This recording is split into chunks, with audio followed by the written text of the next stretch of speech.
Hello students, welcome to module 7.1 और स्वागत है आपका उस चैप्टर में जिससे ज़्यादा क्वेश्चंस आपको एग्ज़ाम में देखने को नहीं मिलते हैं जनरली, लेकिन जब इस चैप्टर से क्वेश्चन दिखता है तो स्टूडेंट्स को हिला कर रख देता है। इससे कुछ क्वेश्चंस तो ऐसे होंगे जो कि बहुत आसान होंगे, आप आराम से आंसर कर सकते हैं। जैसे किसी भौतिक राशि का मात्रक पूछ दिया या आर्किमिडीज का सिद्धांत से कोई सिंपल सा क्वेश्चन पूछ दिया। लेकिन जब खासकर न्यूमेरिकल पूछ देता है या इसमें कुछ ऐसे क्वेश्चन भी हैं जो जिनका आंसर सिंपल है लेकिन एक्सप्लेनेशन बहुत मुश्किल है, स्टूडेंट्स उसमें फेल कर जाते हैं। तो बेसिकली आप ज़्यादा से ज़्यादा 2-3 नंबर के लिए ही ये क्वेश्चन है, वो भी ज़रूरी नहीं है कि हर बार इससे रिलेटेड क्वेश्चन रहे।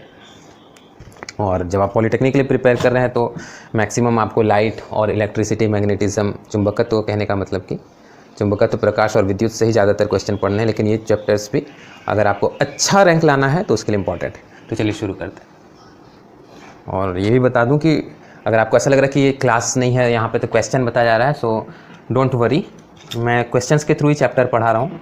अगर क्वेश्चंस को आप एक्सक्लूड कर दें, निकाल दें, तो आप रियलाइज़ करेंगे कि चैप्टर भी अगर मैं पढ़ाऊँगा तो बिल्कुल सेम ही रहेगा। पहले आर्किमिडीज का सिद्धांत बताऊँगा, फिर उसका क्या यूज़ है ये बताऊँगा, फिर तुरंत आ जाऊँगा न्यूमेरिकल पर। बिल्कुल वैसा ही चलता है, ऐसे कोई डिफरेंस पड़ता नहीं। और फिर बाद में क्वेश्चन बताऊँगा, तो बेटर है कि पहले से ही क्वेश्चंस हम लोग बनाते चलें। तो पहला क्वेश्चन है, पनडुब्बी किस सिद्धांत पर कार्य करती है? तो जब आप इसका आंसर करेंगे तब वहीं से इंट्रोड्यूस होगा आर्किमिडीज का सिद्धांत।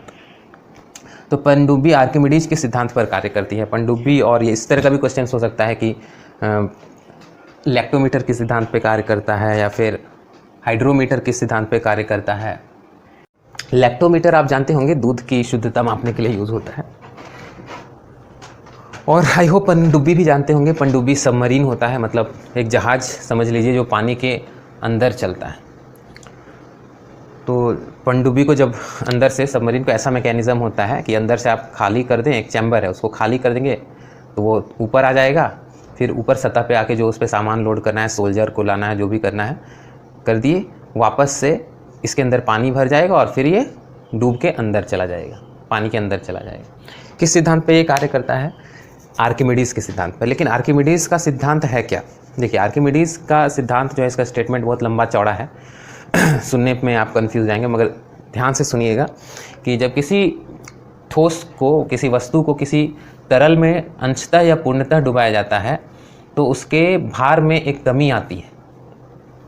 यह कमी उस वस्तु द्वारा विस्थापित तरल के भार के बराबर होती है। तो सबसे पहले तो आपको भार के बारे में पता होना चाहिए। अगर आपने शुरू के मॉड्यूल्स नहीं देखे तो देख लीजिए, उससे आपको पता चल जाएगा कि जब मैं भार बोलता हूँ तो उसका क्या मतलब होता है। तो मैं एक्सपेक्ट करता हूँ कि आपने वो सब देख लिया है, आपको अच्छे से पता है कि भार क्या होता है, गुरुत्वीय त्वरण क्या है, ये सब आपको ऑलरेडी पता है, द्रव्यमान क्या होता है, ये सब आप जानते हैं।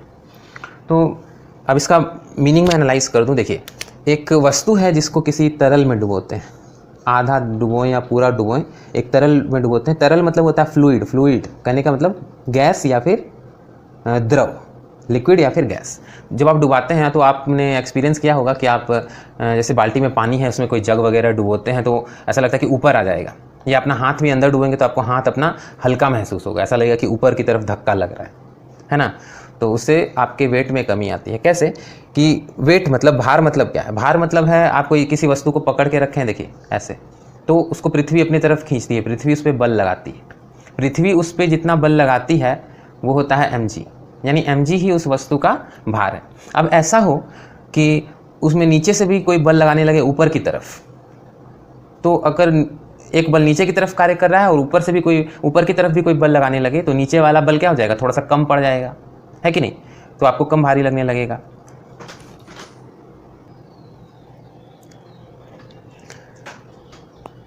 देखिए, असल में होता क्या है कि मान लीजिए एक वस्तु है, इसको आपने किसी लिक्विड से, पानी की बात करें, पानी बहुत कॉमन लिक्विड है, इसका अनुभव सबको होता है, इसके अंदर डाल दिया। तो आपको एक और नियम यहाँ पे जानना पड़ेगा, पास्कल का नियम। वो क्या है कि जब आप ठोस वस्तु को किसी तरल के अंदर डाल देते हैं, किसी लिक्विड के अंदर डाल देते हैं, तो ये जो लिक्विड है ये इस ठोस वस्तु पे चारों तरफ से प्रेशर लगाता है, चारों तरफ से, ऊपर से, नीचे से, चारों तरफ से, हर तरफ से। ये प्रेशर होता क्या है? ये होता है ρgh। तो ρ क्या है? इस लिक्विड का घनत्व है। g क्या है? g है गुरुत्वीय त्वरण, ध्यान दीजिए, मैंने घनत्व के बारे में भी ऑलरेडी पिछले मॉड्यूल्स में बता रखा है। जी क्या है, गुरुत्वीय त्वरण है, एच क्या है, ऊंचाई है। तो आप देख रहे हैं कि लिक्विड है तो लिक्विड का घनत्व तो नहीं बदलता है, वो कांस्टेंट है। जी भी कांस्टेंट है, बदल क्या रहा है, सिर्फ हाइट। तो किस पॉइंट पे कितना प्रेशर होगा, यहाँ पे ये हाइट नहीं कहना चाहिए, इसको गहराई कहना चाहिए, ये है एच, ठीक है। तो किस पॉइंट पे कितना प्रेशर लग रहा है वो किस पे निर्भर करता है, ये गहराई पर। गहराई जितना ज़्यादा होगी उतना ज़्यादा प्रेशर लगेगा। तो ये देखिए यहाँ पे गहराई कम है, कम प्रेशर है, आप नीचे थोड़े चले जाएंगे तो यहाँ पे प्रेशर बढ़ जाएगा। क्यों? क्योंकि आप ज़्यादा गहराई में आ गए। तो इस वस्तु पे आप ध्यान दीजिए कि ऊपर जो लिक्विड है वो उसको किधर की तरफ धक्का देगा, नीचे की तरफ, और वस्तु के नीचे जो लिक्विड है वो उसको किधर की तरफ धक्का देगा, ऊपर की तरफ, राइट। तो ऊपर से भी धक्का लग रहा है, नीचे से भी लग रहा है। लेकिन ध्यान दीजिए कि ऊपर तो गहराई कम है तो प्रेशर कम है, और नीचे गहराई ज़्यादा है इसलिए प्रेशर ज़्यादा है। इस प्रकार क्या होगा कि इस वस्तु पे ऊपर से जो नीचे की तरफ बल लग रहा है वो कम होगा, और नीचे से जो ऊपर की तरफ फोर्स लग रहा है, बल लग रहा है, वो ज़्यादा होगा।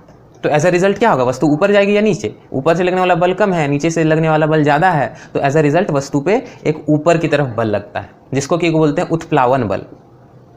उत्प्लावन बल इंग्लिश में बोलते हैं बुओयंट फोर्स। इस उत्प्लावन बल से ही वस्तु का भार कम हो जाता है। मान लीजिए वस्तु का भार है, भार का ऐसा ही मतलब न्यूटन होता है, वस्तु का भार है 50 न्यूटन, और ये जो उत्प्लावक बल है वो 10 न्यूटन है।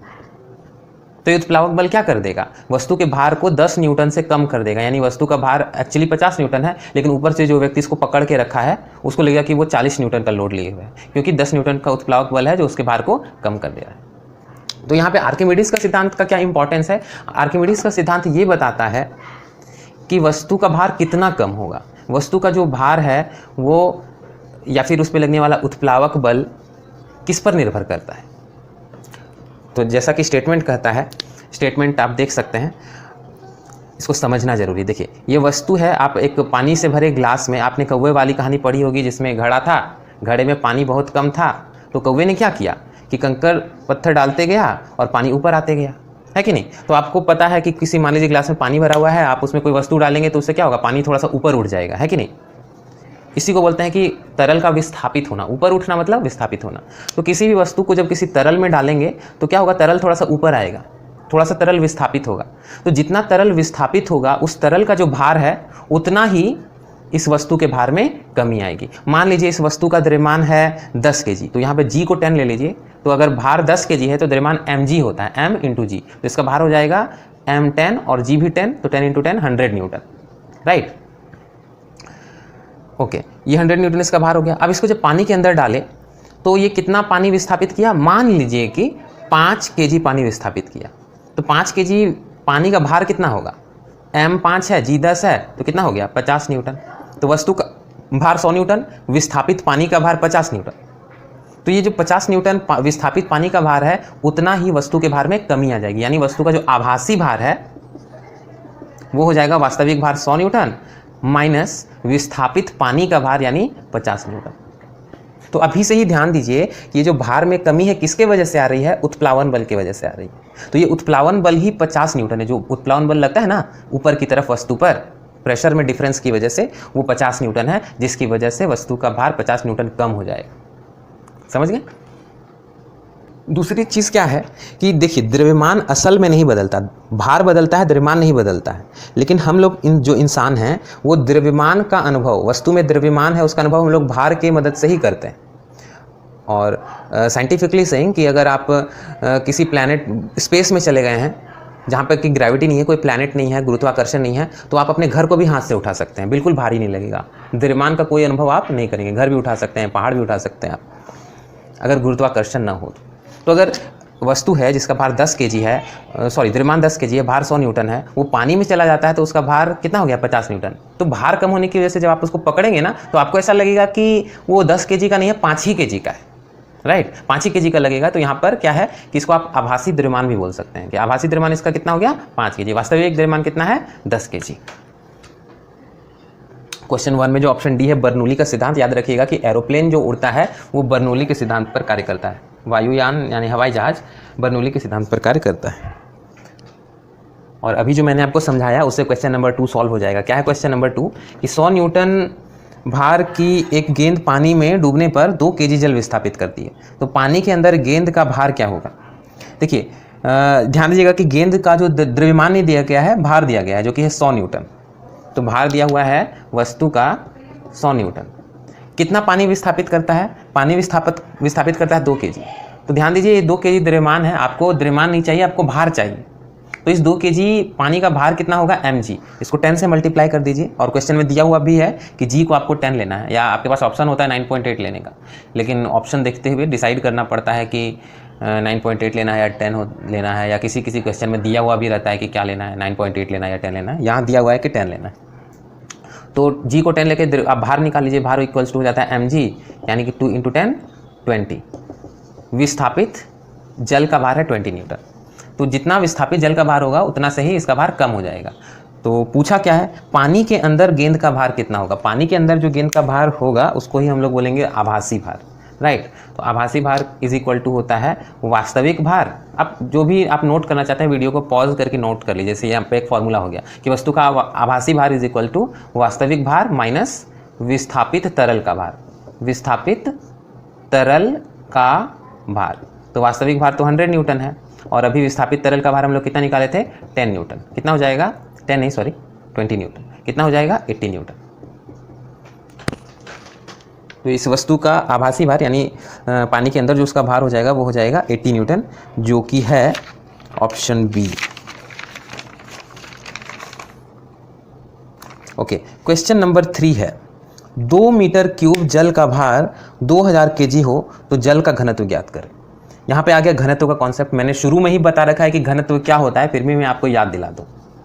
घनत्व बराबर होता है, घनत्व का फॉर्मूला होता है ρ इज इक्वल टू m/v। किसी पदार्थ का घनत्व होता है ρ इज इक्वल टू m/v। ρ क्या है? ρ घनत्व है, p जैसा लगता है ये देखने में। m क्या है? जिस वस्तु के पदार्थ का हम लोग घनत्व निकाल रहे हैं उस वस्तु का द्रव्यमान, और v होता है उस वस्तु का आयतन। ठीक है, m द्रव्यमान है, v आयतन है। और घनत्व की परिभाषा होती है इकाई आयतन के द्रव्यमान को इकाई आयतन के द्रव्यमान को घनत्व कहते हैं।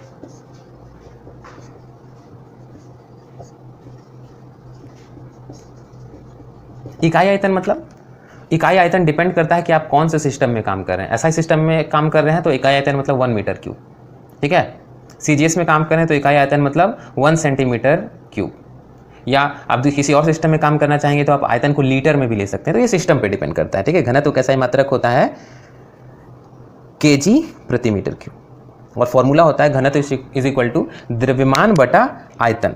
तो यहाँ पर देखिए पानी का द्रव्यमान दिया हुआ है 2000 kg और आयतन दिया हुआ है 2 मीटर क्यूब। तो ये डेटा जो है वो काल्पनिक नहीं है, ये सही सचमुच का डेटा है। पानी का अगर आप 2 मीटर क्यूब ले लें आयतन तो उसका भार 2000 kg ही होगा। 2 मीटर क्यूब होता कितना है? तो आपके घर में जो 1000 लीटर वाली पानी की टंकी होगी उसका ही आयतन 1 मीटर क्यूब है, समझे? यानी 1 मीटर क्यूब बहुत बड़ा आयतन होता है। आप अगर एक क्यूब ले लें जिसका हर एक साइड 1-1 मीटर का हो तो उसका जो आयतन होगा वो 1 मीटर क्यूब होगा।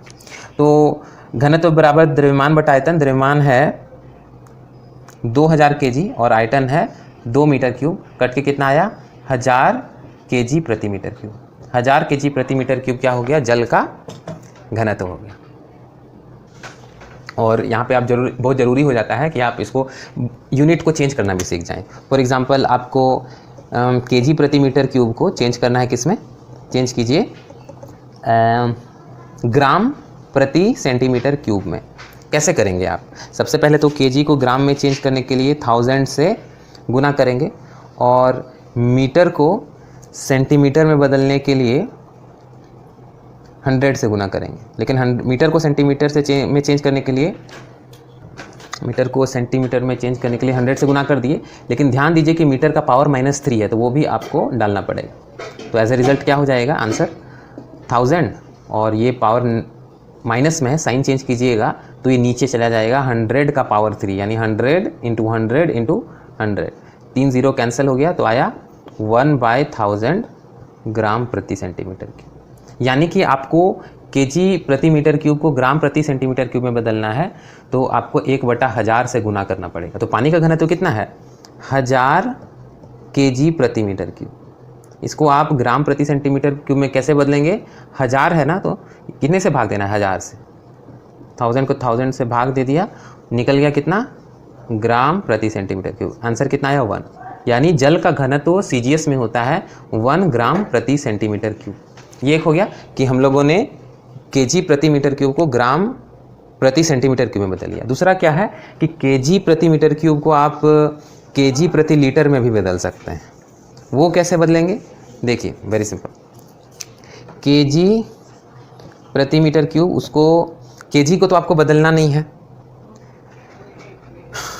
तो आपको किसी चीज़ से गुना नहीं करना है। लेकिन मीटर क्यूब में कितना लीटर होता है? तो जैसा कि मैंने बताया कि आपके छत में जो 1000 लीटर की टंकी है उसका आयतन 1 मीटर क्यूब है, यानी कि 1 मीटर क्यूब में ना 1000 लीटर होता है। तो मीटर क्यूब को हमने लीटर में बदलने के लिए 1000 से गुना कर दिया। लेकिन ध्यान दीजिए, ये तो हमने मीटर क्यूब के लिए 1000 से गुना किया है ना, यहाँ तो माइनस क्यूब है कि नहीं? तो इस माइनस साइन के लिए तो हमने कुछ किया नहीं, उसके लिए यहाँ क्या करना पड़ेगा? -1 देना पड़ेगा। ध्यान दीजिए फिर से, मीटर क्यूब के लिए हमने 1000 से गुना किया, मीटर क्यूब को लीटर में बदलने के लिए 1000 से गुना किया, लेकिन माइनस साइन तो कवर नहीं हुआ ना, माइनस साइन के लिए यहाँ डाल दिया हमने -1। अब ये बदल गया किस में? केजी प्रति लीटर में। केजी प्रति लीटर आंसर आया 1000 टू द पावर -1, मतलब कि 1/1000 केजी प्रति लीटर। यानी आपको केजी प्रति मीटर क्यूब को केजी प्रति लीटर में बदलना है तो 1000 से भाग देना होगा। तो जल का घनत्व होता है 1000 केजी प्रति मीटर क्यूब, उसको केजी प्रति लीटर में बदलना है तो 1000 से भाग देना होगा। दीजिए 1000 से भाग कितना आया? 1, यानी कि पानी का घनत्व हो गया 1 केजी प्रति लीटर। 1 लीटर पानी लीजिएगा तो उसका द्रव्यमान 1 केजी होगा। यही बताता है ये, अगर जल का घनत्व 1 केजी प्रति लीटर है तो इसके 1 लीटर आयतन का भार होगा 1 केजी। और ये भी ध्यान दीजिएगा कि CGS मात्रक में भी 1 होता है, 1 ग्राम प्रति सेंटीमीटर क्यूब। और एक भी चीज़ ये भी है कि 1 decimetre cube is equal to 1 litre होता है। काम का बहुत तो नहीं है, फिर भी याद रखिए 1 decimetre cube is equal to 1 litre. अक्सर लोग लीटर और केजी में कंफ्यूज करते हैं, समझते हैं कि केजी और लीटर एक ही चीज़ है, लेकिन असल में अलग अलग चीज़ है। केजी द्रव्यमान का मात्रक है और लीटर आयतन होता है। और चूँकि पानी जो है वो 1 लीटर बराबर 1 केजी होता है, इसलिए लोग और भी ज़्यादा कंफ्यूज करते हैं। अगर आप 1 लीटर का बॉटल लें और उसमें पारा भर लें तो उसका भार हो जाएगा लगभग 14 केजी हो जाएगा। आपको उठाने के लिए बहुत ज़्यादा, 1 लीटर का ही बॉटल होगा लेकिन आपको उठाने के लिए बहुत ज़्यादा ताकत लगाना पड़ेगा, क्योंकि पारा का जो घनत्व होता है ना वो पानी से 13.6 गुना होता है। पानी का 1000 केजी प्रति मीटर क्यूब होता है, तो पारे का होता है 13.6 इंटू 10⁻³ केजी प्रति मीटर क्यूब। ये जल का हुआ और पारा का होता है उससे 13.6 गुना ज़्यादा। CGS में लिखेंगे तो 13.6 ग्राम प्रति सेंटीमीटर क्यूब। क्वेश्चन नंबर 3 में पूछा क्या है? क्वेश्चन नंबर 4 में पूछा क्या है कि 2 लीटर पारे का द्रव्यमान क्या होगा? द्रव्यमान देखिए, घनत्व इज इक्वल टू द्रव्यमान बटा आयतन होता है, तो द्रव्यमान इज इक्वल टू क्या हो जाएगा? घनत्व गुने आयतन। पारे का घनत्व कितना हो गया? यहाँ लीटर दिया हुआ आयतन, तो क्या कीजिए आप उसको केजी प्रति लीटर में ले लीजिए। जल का घनत्व कितना होता है? 1 केजी प्रति लीटर, तो पारे का कितना होगा? 13.6 गुना ज़्यादा होगा, तो पारे का घनत्व हो जाएगा 13.6 केजी प्रति लीटर। तो घनत्व हो गया 13.6 केजी प्रति लीटर, और आयतन कितना हुआ? दिया हुआ है 2 लीटर का। 2 लीटर का आपको द्रव्यमान ज्ञात करना है, तो 2 से गुना कर दीजिए। रॉ हो गया 13.6 और V यानी आयतन हो गया 2, तो आंसर आ गया आपका केजी प्रति लीटर, यानी जो द्रव्यमान आएगा वो केजी में होगा। कितना आ गया?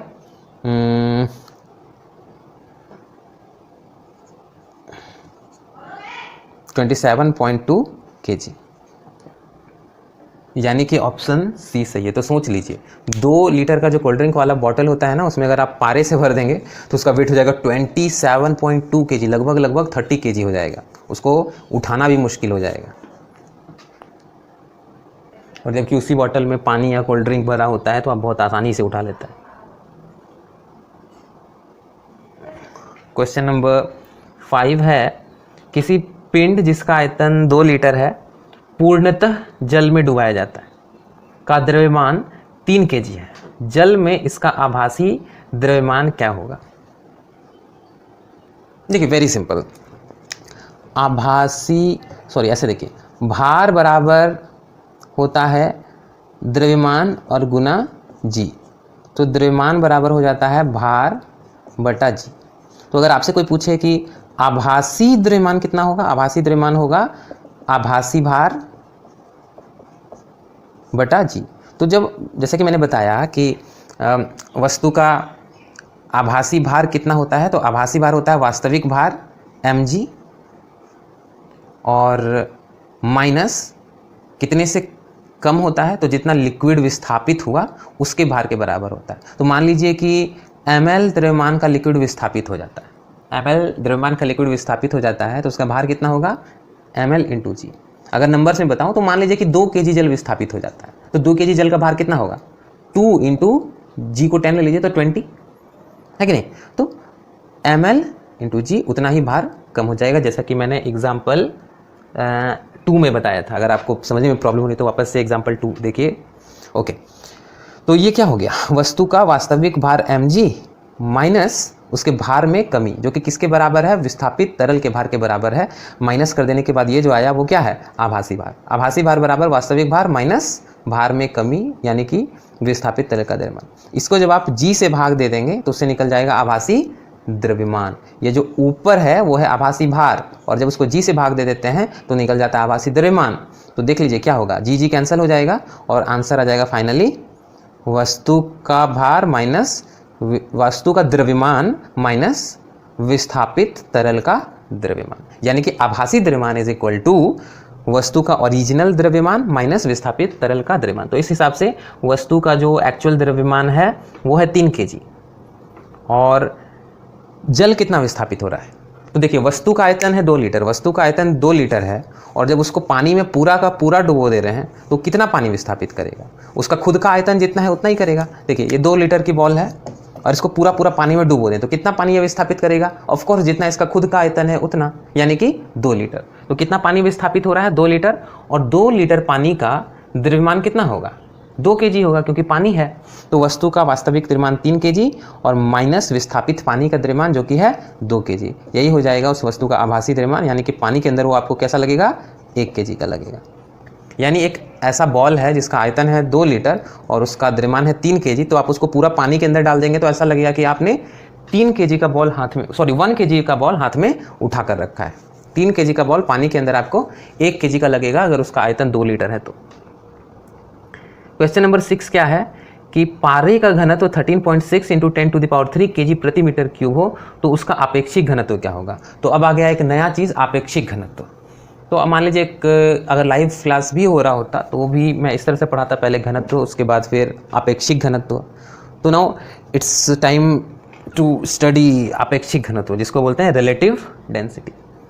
देखिए आपेक्षिक घनत्व क्या है, सिंपली ये आपेक्षिक घनत्व ये बताता है कि कोई वस्तु पानी से कितनी गुना भारी है। जैसे कि मैंने बताया कि पारा जो है वो पानी से 13.6 गुना ज़्यादा भारी है, तो पारे का जो आपेक्षिक घनत्व है वो हो जाएगा 13.6। ठीक है, तो ये आपको एक समझने के लिए आइडिया हो गया। इसका फॉर्मूला होता है किसी पदार्थ का आपेक्षिक घनत्व इज इक्वल टू, पदार्थ बोलिए या प्लवन पढ़ रहे हैं तो वस्तु भी आप बोल सकते हैं, वस्तु का घनत्व, और उसको भाग दे देना है पानी के घनत्व से। लेकिन एक मिनट, पानी का घनत्व भी कांस्टेंट नहीं होता है, अगर आप टेम्परेचर बदल देंगे तो पानी का भी घनत्व बदल जाएगा।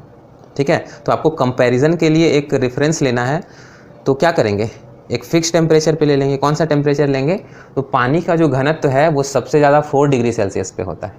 4 डिग्री सेल्सियस पर पानी का घनत्व सबसे ज़्यादा होता है। कितना होता है, 1000 kg प्रति मीटर क्यूब। मतलब कि मैंने अभी जो आपको पानी का घनत्व बताया वो 4 डिग्री सेल्सियस पर ही है। ठीक है, घबराइएगा नहीं, कोई नई चीज़ नहीं है। तो पानी का 4 डिग्री सेल्सियस पर घनत्व, या फिर 4 डिग्री सेल्सियस पर जल का घनत्व, एक ही बात है। आपेक्षिक घनत्व का फॉर्मूला, वस्तु का घनत्व बटे डिवाइडेड बाय 4 डिग्री सेल्सियस पर जल का घनत्व। तो ध्यान दीजिएगा कि ये कांस्टेंट है, ये चेंज नहीं होगा, इसका एक फिक्स्ड वैल्यू है। पानी का 4 डिग्री सेल्सियस पर जो घनत्व होता है वो होता है 1000 kg प्रति मीटर क्यूब, ये फिक्स्ड है। तो एक फॉर्मूला तो बेसिक सा हो गया, लेकिन 1-2 फॉर्मूले इसके और होते हैं जो कि स्पेशल कंडीशन में होते हैं। क्या स्पेशल कंडीशन, देखिए आप एक वस्तु ले रहे हैं और जल ले रहे हैं, और कंडीशन क्या दिया हुआ है कि जितना आयतन आप वस्तु का ले रहे हैं उतना ही आयतन जल का भी ले रहे हैं। तो अगर आप वस्तु 2 लीटर ले रहे हैं तो जल का भी आयतन 2 ही लीटर है। वैसे केस में क्या होगा कि अभी आपने फॉर्मूला लिखा कि अपेक्षिक घनत्व, कोई उसको डिनोट कर दीजिए, मान लीजिए अपेक्षिक घनत्व को इंग्लिश में बोलते हैं रिलेटिव डेंसिटी, तो रॉ आर से डिनोट कर दिए उसको, इज इक्वल टू वस्तु का घनत्व और बटे 4 डिग्री सेल्सियस पर पानी का घनत्व, उसको रॉ डब्ल्यू ले लिया। तो अभी आपने थोड़ी देर पहले क्या पढ़ा कि घनत्व इज इक्वल टू द्रव्यमान, तो ये वस्तु का घनत्व है, इसलिए वस्तु का द्रव्यमान और बटे वस्तु का आयतन, और ये है जल का घनत्व, इसलिए जल का द्रव्यमान और बटे आयतन। तो अभी मैंने क्या बोला कि ये फॉर्मूला किस कंडीशन के लिए लग रहा है, जब वस्तु का और जल का आयतन समान हो। तो ऊपर लिख दीजिए समान आयतन के लिए, फॉर सेम वॉल्यूम, समान आयतन के लिए। तो दोनों का वॉल्यूम भी ही है, कट जाएगा और क्या आएगा MO/MW। तो इससे एक फॉर्मूला मिल गया कि समान घनत्व के लिए वस्तु का अपेक्षिक घनत्व इज इक्वल टू वस्तु का द्रव्यमान और बटे समान आयतन के जल का द्रव्यमान। क्लियर? अपेक्षिक घनत्व इज इक्वल टू वस्तु का द्रव्यमान बटे समान आयतन के लिए जल का द्रव्यमान। और नेक्स्ट चीज़ क्या है कि ऊपर नीचे जी से गुना कर देंगे तो क्या हो जाएगा, भार हो जाएगा, है कि नहीं।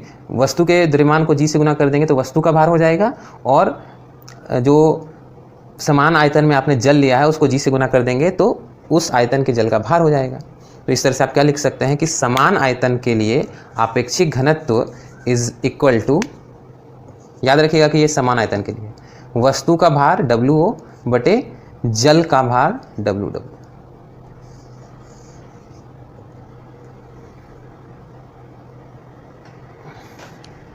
और ये भी पूछा जाता है कि अपेक्षिक घनत्व का मात्रक क्या होता है। तो देख लीजिए, कोई सा भी फॉर्मूला लगा लीजिए, वो m वाला फॉर्मूला देखिएगा, इसमें जी नहीं है, ठीक है। m वाला फॉर्मूला देखिएगा तो ऊपर भी kg नीचे भी kg, कैंसिल हो गया। भार वाला फॉर्मूला देखिएगा तो ऊपर भी न्यूटन नीचे भी न्यूटन, कैंसिल हो गया, कुछ नहीं बचा। तो इसका मतलब कि अपेक्षिक घनत्व का कोई मात्रक नहीं होता है, ये मात्रक विहीन राशि है। एक और इंपॉर्टेंट क्वेश्चन इससे क्या हो जाता है, देखिए अगर आप CGS मात्रक लेंगे तो CGS सिस्टम में लेंगे तो क्या होगा, वस्तु का अपेक्षिक घनत्व इज इक्वल टू वस्तु का घनत्व और बटे जल का घनत्व। तो अभी मैंने क्या पढ़ाया था कि CGS सिस्टम में जल का घनत्व कितना होता है, 1 ग्राम प्रति सेंटीमीटर क्यूब। तो नीचे जब आप 1 रख देंगे तो क्या हो जाएगा, नीचे आप 1 रख देंगे तो हो जाएगा rho R is equal to rho O, यानी कि CGS सिस्टम में, CGS पद्धति में वस्तु का अपेक्षिक घनत्व इज इक्वल टू वस्तु का निरपेक्ष घनत्व, मतलब जो वस्तु का घनत्व होता है ना उसको निरपेक्ष घनत्व बोलते हैं। तो CGS सिस्टम में वस्तु के घनत्व और सापेक्षिक घनत्व बराबर होते हैं। सापेक्षिक घनत्व का एक और नाम है, सापेक्षिक घनत्व को विशिष्ट गुरुत्व भी बोलते हैं। तो जब विशिष्ट गुरुत्व लिख दे तो आप कंफ्यूज मत हो जाइएगा, विशिष्ट गुरुत्व अपेक्षिक घनत्व को ही बोला जाता है। और 2013 में एक बार पूछ दिया था कि थबका का SI मात्रक क्या होता है। नाउ सारे स्टूडेंट्स ने, ऑलमोस्ट सब ने छोड़ दिया था इस क्वेश्चन को क्योंकि किसी को थबका का मतलब नहीं पता था। तो थबका बोलते हैं बुएंट फोर्स को, यानी जो उत्प्लावक बल है ना उसको बोलते हैं। तो उत्प्लावक बल का SI मात्रक क्या होगा, न्यूटन। Answer is Newton. वापस से हैं अपने क्वेश्चन पर, हालांकि आपको अभी तक आंसर पता चल गया है, फिर भी फॉर्मेलिटी पूरी कर लेते हैं कि पारे का घनत्व, अपेक्षिक घनत्व क्या होगा, पारा का घनत्व जो कि है 13.6 × 10⁻³ kg प्रति मीटर क्यूब बटे 4 डिग्री सेल्सियस पर जल का घनत्व जो कि है 10⁻³ kg प्रति मीटर क्यूब। क्या होगा, 10⁻³ कैंसिल हो गया, बच गया 13.6। तो पारे का अपेक्षिक घनत्व होता है 13.6, जिसका मतलब मैंने क्या बताया था, इसका मतलब है कि पारे का जो घनत्व है वो पानी के मुकाबले 13.6 गुना ज़्यादा है। नेक्स्ट क्वेश्चन है क्वेश्चन नंबर 7। यदि 5 kg द्रव्यमान की एक गेंद जल में पूर्णतः डुबाए जाने पर 2 kg जल विस्थापित करता है तो गेंद का अपेक्षिक घनत्व क्या होगा। तो मैं तो चाहूँगा कि आप लोग इसे खुद बनाएं, क्योंकि अभी तक मैंने जितना बताया है उतना इस क्वेश्चन को सॉल्व करने के लिए काफ़ी है। तो वीडियो को पॉज कीजिए और खुद सॉल्व कीजिए। तो आई एक्सपेक्ट कि आपने पॉज करके खुद ट्राई कर लिया होगा। अब मैं बता रहा हूँ, देखिए यहाँ पर बहुत एक सिंपल सा कैच है कि जब गेंद को जल में पूर्णतः डुबाया जा रहा है, तो मुझे कैच नहीं कहना चाहिए था, क्लू कहना चाहिए था। क्लू है कि जब गेंद को पूरी तरह से जल में डुबाया जाता है तो विस्थापित जल का आयतन गेंद के आयतन के बराबर होगा। यानी कितना जल विस्थापित हो रहा है? जितना इस गेंद का आयतन है। तो ये वही वाला कंडीशन हो जाएगा जब वस्तु का आयतन तरल के आयतन के बराबर हो। अगर वस्तु और तरल, जो कि यहाँ पर जल है, का आयतन बराबर हो तो उस तरल के सापेक्ष उस वस्तु का घनत्व क्या हो जाता है? उस वस्तु का द्रव्यमान और बटे उस तरल का द्रव्यमान। तो यहाँ पर कौन सा तरल का आयतन वस्तु के बराबर है? विस्थापित तरल। यहाँ पे तरल क्या है? जल है। हालांकि मैंने जब एक्सप्लेन किया था तो जल के लिए एक्सप्लेन किया था, वो किसी भी लिक्विड के लिए ट्रू है, हर लिक्विड के लिए ट्रू है ऑफ कोर्स। देखिए वस्तु का द्रव्यमान क्या दिया हुआ है? 5 kg दिया हुआ है और विस्थापित जल का द्रव्यमान दिया हुआ है 2 kg। तो अगेन आई रिपीट कि जितना वस्तु का आयतन है उतना ही विस्थापित जल का आयतन है, इसलिए हम लोग ये फॉर्मूला लगा रहे हैं। तो आपेक्षिक घनत्व तो कितना हो जाएगा? वस्तु का द्रव्यमान बटे जल का, विस्थापित जल का द्रव्यमान 5 और 2 हैं, जो कि रिस्पेक्टिवली आंसर आ जाता है 2.5। तो ये जो गेंद है उसका अपेक्षिक घनत्व है 2.5, यानी कि इसका जो घनत्व है पानी के मुकाबले 2.5। तो next question is very tricky, very easy but tricky. तैरती हुई वस्तु का आभासी भार होता है, तो ये भी आप प्लीज़ खुद से आंसर करने की कोशिश कीजिए। वास्तविक भार से कम, वास्तविक भार से ज़्यादा, वास्तविक भार के बराबर या फिर शून्य। तो now it's time to reveal the answer. सही आंसर है शून्य, क्योंकि यहाँ पर मैंने कहा है तैरती हुई वस्तु। देखिए जब कोई वस्तु तैर रही होती है तो ना वो ऊपर जा रही होती है और ना ही वो नीचे डूब रही होती है, वो साम्यावस्था में होती है। राइट, साम्यावस्था में हो रही है मतलब कि उसमें नीचे की तरफ लगने वाला बल यानी कि उसका भार और ऊपर की तरफ लगने वाला बल यानी कि उत्प्लावन बल बराबर, दोनों ही बराबर हैं। तो जितना बल नीचे की तरफ लग रहा है उतना ही बल अगर ऊपर की तरफ लगे तो दोनों एक दूसरे को क्या कर देंगे? कैंसिल कर देंगे, और तभी वस्तु स्थिर रूप से तैर रही है। मान लीजिए कि उत्प्लावन बल अगर ज़्यादा हो तब तो वस्तु ऊपर उठते जाएगी ना, और अगर भार ज़्यादा हो तो नीचे की तरफ डूबते जाएगी। लेकिन वस्तु तो एकदम बैलेंस्ड है, तो इसका मतलब कि उसका भार और उस पर लगने वाले उत्प्लावन बल दोनों ही बराबर हैं और एक दूसरे को कैंसिल कर दे रहे हैं। यानी उस पर कोई नेट फोर्स काम नहीं कर रहा है, दो फोर्स काम कर रहे हैं और दोनों एक दूसरे को कैंसिल कर दे रहे हैं। कोई एक नेट बल काम नहीं कर रहा है, टोटल बल 0 है, तो उसका भार भी क्या हो जाएगा? आभासी भार 0 हो जाएगा। जब कोई बल ही काम नहीं कर रहा है तो भार कितना हो जाएगा? 0, क्योंकि भार जो है वो वस्तु पे नीचे की तरफ कार्य करने वाला बल होता है, तो आभासी भार 0 हो जाएगा। इसको आप, ये तो अनुभव की चीज़ है। अगर आप कोई वस्तु तैर रही है कोई वस्तु तैर रही है तो आप उसको उठाएंगे तो आपको बिल्कुल भी भारी नहीं लगेगा, क्योंकि वो तो तैर रहा है ना? तो उसका मतलब भार 0, 0। क्वेश्चन नंबर 9 है, पानी में डूबने वाली वस्तु का घनत्व होता है जल से कम, जल से ज़्यादा, जल के समान, इनमें से कोई नहीं। क्या होगा? देखिए इसके लिए आप क्वेश्चन नंबर 5 देख सकते हैं। देखिए एक वस्तु है जिसका आयतन है 2 लीटर।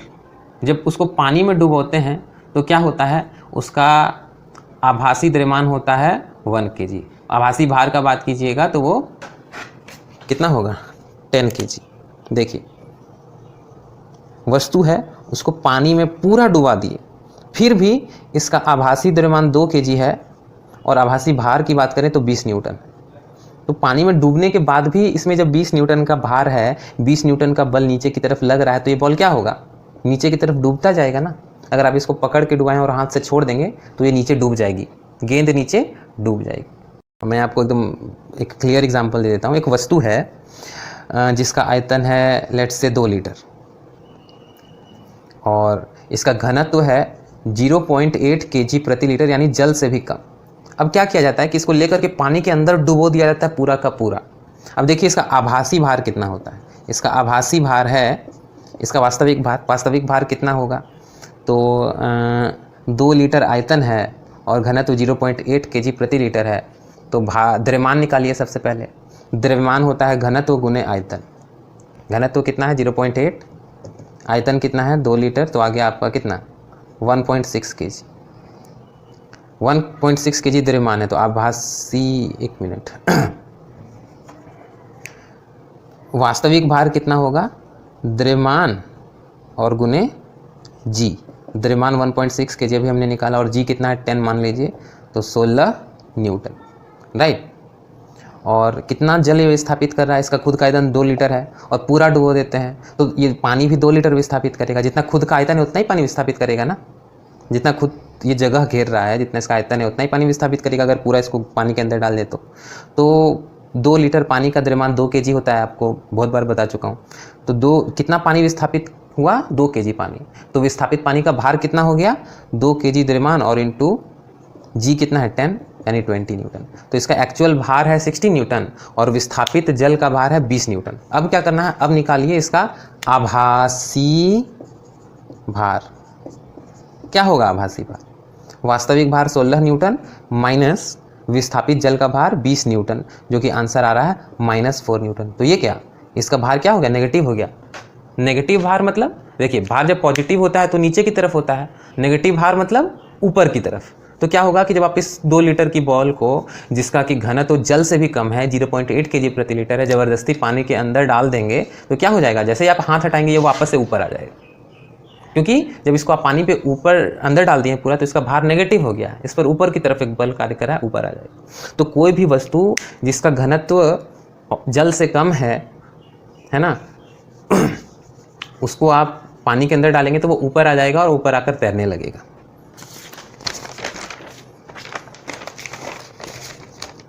तो पानी में डूबने वाली वस्तु का घनत्व जल से ज़्यादा होगा। जल से कम होगा तो वो तैरेगी और जल से ज़्यादा होगा तो जल में डूब जाएगी। और अगर अपेक्षिक घनत्व के टर्म्स में बोलें तो अपेक्षिक घनत्व क्या होता है, वस्तु का घनत्व बटे जल का घनत्व। तो ध्यान दीजिए कि अगर यहाँ पर वस्तु का घनत्व पानी से के घनत्व से ज़्यादा हो तो इसका जो वैल्यू होगा वो 1 से बड़ा हो जाएगा। एक ऐसा भिन्न जिसमें अंश हर से बड़ा हो उसका मान 1 से ज़्यादा होता है। तो ऐसा वस्तु जिसका घनत्व पानी के घनत्व से ज़्यादा हो, यानी ρ O is greater than ρ W, तो यहाँ पे अपेक्षिक घनत्व का मान 1 से ज़्यादा हो जाएगा। और कोई ऐसा वस्तु जिसका घनत्व पानी के बराबर हो, जल के बराबर हो, तो क्या हो जाएगा, दोनों बराबर हो जाएंगे तो कैंसिल होकर 1 हो जाएगा। और आप समझ ही गए होंगे, अगर कोई वस्तु है जिसका घनत्व जल से ज़्यादा है तो उसका अपेक्षिक घनत्व रिलेटिव डेंसिटी 1 से ज़्यादा होगा, कम है तो 1 से कम होगा। अगर कोई वस्तु का घनत्व जल के घनत्व से कम है तो उसका अपेक्षिक घनत्व 1 से कम होगा। तो अगर इसी क्वेश्चन को, क्वेश्चन नंबर 9 को अपेक्षिक घनत्व से जोड़ दिया जाए तो क्या रूल बन जाएगा कि जिस वस्तु का अपेक्षिक घनत्व 1 से ज़्यादा है वो डूब जाएगी, जिस वस्तु का अपेक्षिक घनत्व 1 से कम है वो वस्तु जल में तैरेगी। ना क्वेश्चन नंबर 10 बहुत ही इजी क्वेश्चन है कि किसी वस्तु पर कार्यरत उत्प्लावक बल किस पर निर्भर करता है। तो इसके लिए आपको सीधे जाना है आर्किमिडीज के सिद्धांत पर। आर्किमिडीज का सिद्धांत कहता है कि वस्तु के भार में होने वाली कमी, यानी कि उस पर लगने वाला उत्प्लावक बल किसके बराबर होता है, विस्थापित तरल के भार के बराबर। अब थोड़ा सा इसमें दिमाग लगाना पड़ेगा। क्या दिमाग लगाना पड़ेगा कि जो उत्प्लावक बल है वो विस्थापित तरल के भार के बराबर होता है, लेकिन कितना तरल विस्थापित होता है। तो वस्तु इतनी बड़ी है और मान लीजिए कि इतना पूरा नहीं डूबती, इतनी डूबती है, तो जितना वस्तु डूबेगी उतना ही तो तरल विस्थापित होगा ना। ज़्यादा डुबाएंगे, इतना डुबा देंगे तो इतना तरल विस्थापित होगा, पूरा डुबा देंगे तो इतना तरल विस्थापित होगा। तो जितना वस्तु डूबती है उतना ही तरल विस्थापित होता है। जितना डूबती है उतना ही तरल विस्थापित होता है, और जितना तरल विस्थापित होता है उतना ही उत्प्लावन बल लगता है। तो इस प्रकार से आप कह सकते हैं कि वस्तु का जितना आयतन डूबेगा उतना ही उस पर उत्प्लावन बल लगेगा। वस्तु पे लगने वाला उत्प्लावन बल वस्तु के डूबे हुए आयतन पर निर्भर करता है। तो this was module 7.1. So that's it. See you in next module.